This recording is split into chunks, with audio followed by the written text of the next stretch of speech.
Hello everyone, आज हम लोग देखने जा रहे हैं जीएसटी क्वेश्चन नंबर 2 और 3, विच इज़ क्वेश्चन नंबर 2 का फर्स्ट पार्ट और सेकंड पार्ट जो है आईटीसी से रिलेटेड, इनपुट टैक्स क्रेडिट से। तो इसमें ये मे 2018 आरटीपी क्वेश्चन है ये। तो चलिए रीड करते हैं। तिरुपति ट्रेडर्स है जो रजिस्टर्ड सप्लायर है of goods, pays GST, CGST and SGST or IGST as the case may be under regular scheme. It has furnished the following particulars for a tax period. मतलब कि हमें कुछ information दी गई है कि मतलब तिरुपति ट्रेडर्स जो कि सप्लायर है, सप्लाई ऑफ गुड्स करता है, तो अब उसने क्या क्या इन्फॉर्मेशन हमें फर्निश की है, मतलब गवर्नमेंट के पास उसने क्या क्या इन्फॉर्मेशन फर्निश की।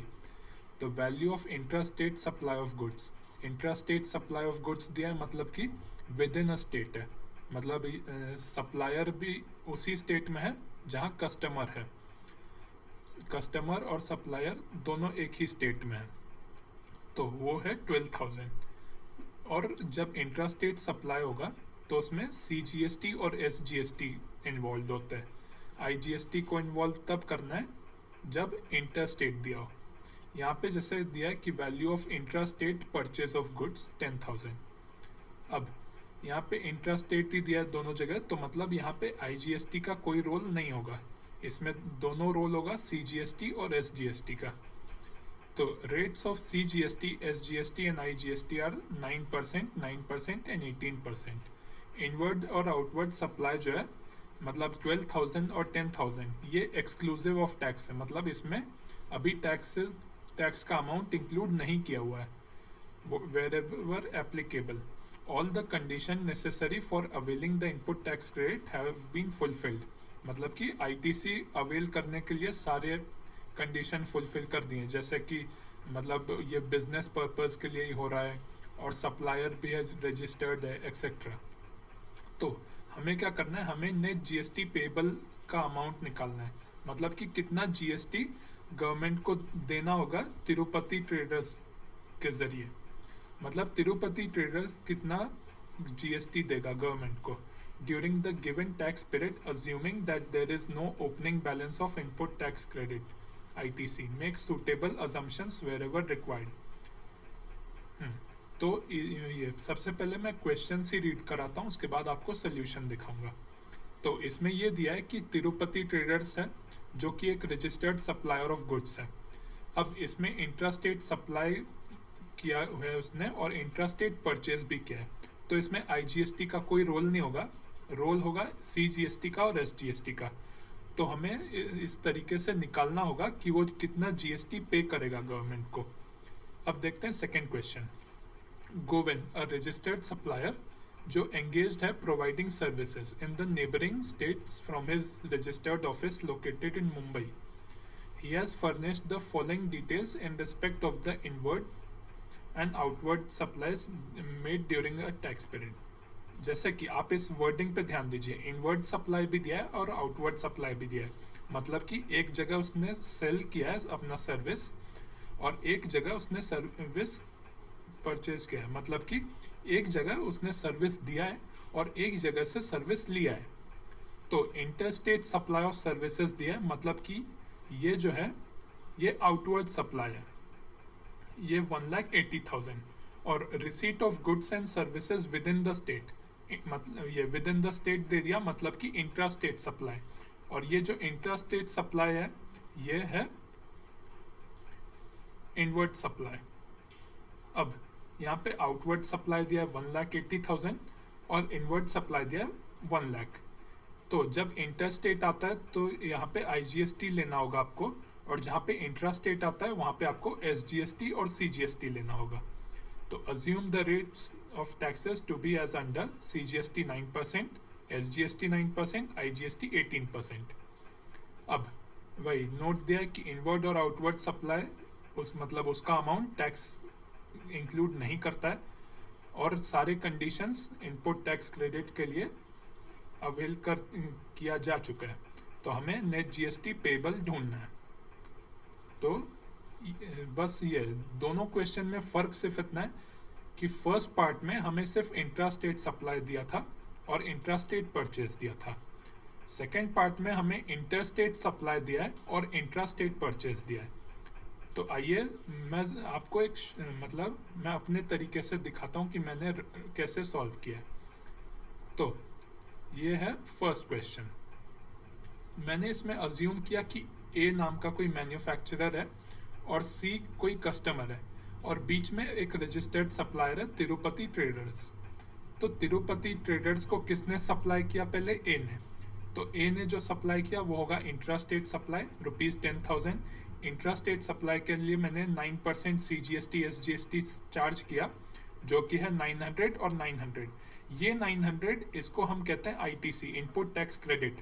क्यों? क्योंकि ये हमें मतलब इसके लिए ये सेट ऑफ करने में हेल्प करेगा हमारी आउटवर्ड टैक्स लाइबिलिटी को। मतलब कि रजिस्टर्ड सप्लायर तिरुपति ट्रेडर्स ने जो टैक्स पहले ही मैन्युफैक्चरर को दे दिया है उसका ITC मतलब उसका एक टैक्स वो क्लेम कर सकता है फॉर क्रेडिट। मतलब कि वो टैक्स का अमाउंट उससे फिर से भरने की ज़रूरत नहीं पड़ेगी क्योंकि उसने ऑलरेडी एक बार भर दिया है। तो इस तरीके से ₹11,800 आया। इनपुट टैक्स क्रेडिट नाम में ही देखिए, इनपुट टैक्स और क्रेडिट। क्रेडिट हो रहा है मतलब क्या? जब अमाउंट कोई भी अमाउंट आपको क्रेडिट हो अकाउंट में मतलब कि आपका बैलेंस बढ़ता है तो मतलब टैक्स क्रेडिट हो रहा है, तो ये आपका बेनिफिट है रजिस्टर्ड सप्लायर का। और इनपुट इसलिए क्योंकि ये इनपुट गुड्स पे मतलब इनपुट पे टैक्स पे कर रहा है। तो जो भी आप इनपुट पे टैक्स पे करेंगे उसका आप क्रेडिट क्लेम कर सकते हैं। मतलब कि आप उससे अपना बैलेंस वापस बढ़ा सकते हैं जो आपने टैक्स पे किया है गवर्नमेंट को। तो गवर्नमेंट आपको उसके लिए कंसेशन देगी। कब देगी कंसेशन? जब आपका कोई आउटपुट टैक्स लाइबिलिटी होगा तब। अब यहाँ पे देखिए, रजिस्टर्ड सप्लायर ने एक कस्टमर को बेचा, इंट्रास्टेट सप्लाई है, उसने 12,000 में बेचा और इंट्रास्टेट में वही 9% CGST 9% SGST। तो ये है आउटपुट टैक्स लाइबिलिटी। 1080 है, दो बार ऐड करेंगे तो आ जाएगा 14,160। तो इसमें आपको सिंपल सी बात है, क्या करना है? आउटपुट टैक्स लाइबिलिटी में से इनपुट टैक्स क्रेडिट को माइनस करना है। जितना भी नेट अमाउंट आएगा वो फिर आएगा net GST payable.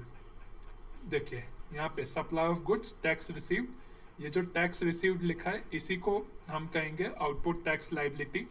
1080 CGST SGST total, फिर लेस परचेज ऑफ गुड्स मतलब ITC कितने का था, ये मतलब जब उसने परचेज किया तो उसने कितना टैक्स पे किया था रजिस्टर्ड सप्लायर ने, तिरुपति ट्रेडर्स ने। तो उसने 900 पे किया था। तो हम ये 900 क्या करेंगे? हम सेट ऑफ करेंगे आउटपुट टैक्स लाइबिलिटी के साथ। तो 900 दोनों जगह से माइनस हुआ, टोटल से 1800 माइनस होगा। और यहाँ पे जैसे 1080 9% के हिसाब से, 2160 18% के हिसाब से, यहाँ पे भी 900 9% के हिसाब से, 1800 ये आएगा 18% के हिसाब से। फिर बैलेंस आएगा जो होगा नेट GST पेबल। तो 180 CGST को देना रहेगा, 180 SGST को देना रहेगा और टोटल 360 रुपीज़ देना रहेगा एज GST। तो यहाँ पे देखिए अब GST पेड टू गवर्नमेंट कि ए जो मैन्युफैक्चरर था उसने कितना GST पे किया और तिरुपति ट्रेडर्स जो रजिस्टर्ड सप्लायर था उसने कितना GST पे किया। दोनों ने यही सेंट्रल गवर्नमेंट को भी GST दिया और स्टेट गवर्नमेंट को भी दिया। तो मैन्युफैक्चरर ने सेंट्रल और स्टेट दोनों को 900 दिया, तिरुपति ट्रेडर्स ने दोनों सेंट्रल और स्टेट दोनों को 180 दिया। और इस तरीके से क्या हुआ, सेंट्रल गवर्नमेंट के पास भी 1080 रुपीज़ मिल गए GST के टोटल अमाउंट जो कि मिलने चाहिए थे CGST में, और स्टेट गवर्नमेंट को भी GST में 1080 अमाउंट मिला जो कि मिलना चाहिए था। तो ये हो गया सेकेंड क्वेश्चन। अब थर्ड क्वेश्चन हमने जैसे रीड किया था कि गोविंद एक रजिस्टर्ड सप्लायर है, उसने सप्लाई ऑफ सर्विसेज मतलब उसका सप्लाई रहता है सर्विसेज का, तो उसने क्या किया कि एक तरफ इंट्रास्टेट परचेज किया, तो जब इंट्रास्टेट परचेज करेंगे तो 9% CGST, 9% SGST आएगा, और इंटरस्टेट सप्लाई करेंगे तो इंटरस्टेट के केस में IGST आएगा, तो 18% IGST। फिर यहाँ पे 9% CGST SGST में जैसे 1 लाख ये जो है ये एक्सक्लूसिव ऑफ GST है, तो अब हम क्या करेंगे 1 लाख पे 9% के हिसाब से अमाउंट निकालेंगे, टोटल आएगा 1,18,000। और इस तरफ इंटरस्टेट सप्लाई में 1,80,000 में हम 18% GST डायरेक्ट चार्ज करेंगे, मतलब हम यहाँ पे 9% का बाइफर्केशन नहीं दिखाएंगे। क्यों? क्योंकि ये इंटरस्टेट है इसलिए। तो यहाँ पे आ जाएगा 32,400। फिर आ गया यहाँ पे 2,12,400। फिर कंप्यूटेशन करना है नेट GST पेबल का, CGST, SGST, IGST और टोटल का कॉलम बनाए। Supply of goods, tax received, मतलब कि आउटपुट टैक्स लाइबिलिटी कितना है। अब क्योंकि इंट्रास्टेट सप्लाई हुआ ही नहीं है, मतलब इंट्रास्टेट परचेज हुआ है, इंट्रास्टेट सप्लाई ऑफ सर्विस नहीं हुआ है, इसलिए CGST और SGST नहीं आएगा। इंटरस्टेट सप्लाई हुआ है तो 32,400 आएगा, और टोटल में भी आ जाएगा 32,400। फिर हम लेस करेंगे परचेज ऑफ गुड्स, जो कि है टैक्स पेड, मतलब ये टैक्स पेड जो है ये ITC है। तो अब यहाँ पे आ जाएगा 9,000, मतलब 9,000 जो है ये आपने परचेज ऑफ गुड्स पे अपना टैक्स भरा था, 9,000 CGST को, 9,000 SGST को। और ये 9,000 जो है अब यहाँ पे क्योंकि हमने सप्लाई ऑफ कुछ किया ही नहीं था, तो हमने IGST से ही, IGST के थ्रू यहाँ पे क्रॉस यूटिलाइजेशन किया। अब ये IGST CGST के साथ भी क्रॉस यूटिलाइज कर सकता है और SGST के साथ भी क्रॉस यूटिलाइज कर सकता है। यहाँ पे जैसे मैंने लिखा है first from IGST and second from IGST। अगर आप चाहें तो SGST को भी फर्स्ट रख सकते हैं और CGST को सेकेंड रख सकते हैं, तो भी कोई प्रॉब्लम नहीं है, बात एक ही हो जाएगी।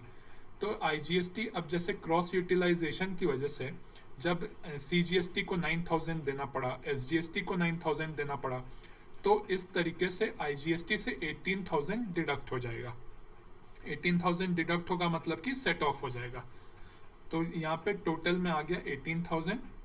फिर उसके बाद नेट GST पेबल, यहाँ पे नेगेटिव में आएगा 9,000 और 9,000, और यहाँ पे IGST आ जाएगा 14,400, 32,400 माइनस 18,000, तो टोटल भी आ जाएगा 14,400।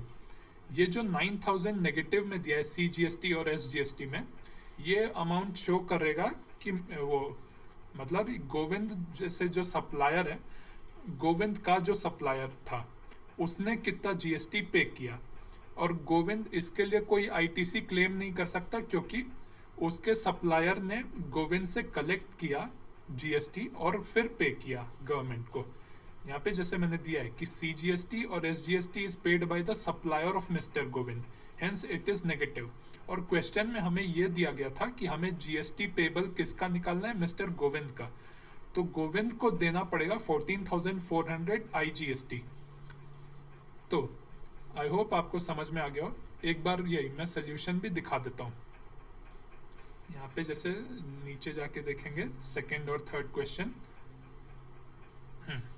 सेकेंड क्वेश्चन में जैसे यही GST payable on intrastate supply less input tax credit on intrastate purchase, मतलब वही 1080 में से 900 माइनस हुआ 180 आया, 1080 में से 900 माइनस हुआ 180 आया। जैसा कि मैंने बताया था कि मैन्युफैक्चरर ने 900 दिया और 180 किसने दिया, ये क्या बोलते हैं सप्लायर, रजिस्टर्ड सप्लायर ने, तिरुपति ने। फिर यहाँ पे second question, computation of net GST payable by Govind, मतलब हमें यहाँ पे GST पेबल बाय गोविंद निकालना है, तो इसलिए यहाँ पे 32,400 आया। 32,400 ये टोटल IGST का अमाउंट था। फिर इसमें से लेस करेंगे 9,000 के साथ जो क्रॉस यूटिलाइजेशन हुआ CGST का, और बचा हुआ 9,000 भी क्रॉस यूटिलाइज हुआ SGST के साथ। तो जो अमाउंट रिमेनिंग हुआ 14,400, ये अमाउंट गोविंद को देना पड़ेगा IGST के लिए। ये बचा हुआ जो 9,000 और 9,000 था, ये गोविंद के सप्लायर को देना पड़ेगा। तो और क्वेश्चन में हमें क्या पूछा था, गोविंद को कितना जीएसटी पे करना है, तो वो है 14,400। और यहाँ पे जैसे नोट दिया है कि सीजीएसटी सबसे पहले सीजीएसटी के साथ होगा यूटिलाइज, फिर आईजीएसटी के साथ होगा, सेक्शन 49 ऑफ सीजीएसटी एक्ट। वैसे ही एसजीएसटी भी पहले एसजीएसटी के साथ यूटिलाइज होगा, फिर आईजीएसटी के साथ यूटिलाइज होगा। तो आई होप आपको समझ में आ गया हो। अगर आपको और भी कोई क्वेरी हो तो आप मुझे कमेंट सेक्शन पे भेज सकते हैं, मैं आगे भी ऐसे वीडियोस लाता रहूँगा। Thank you.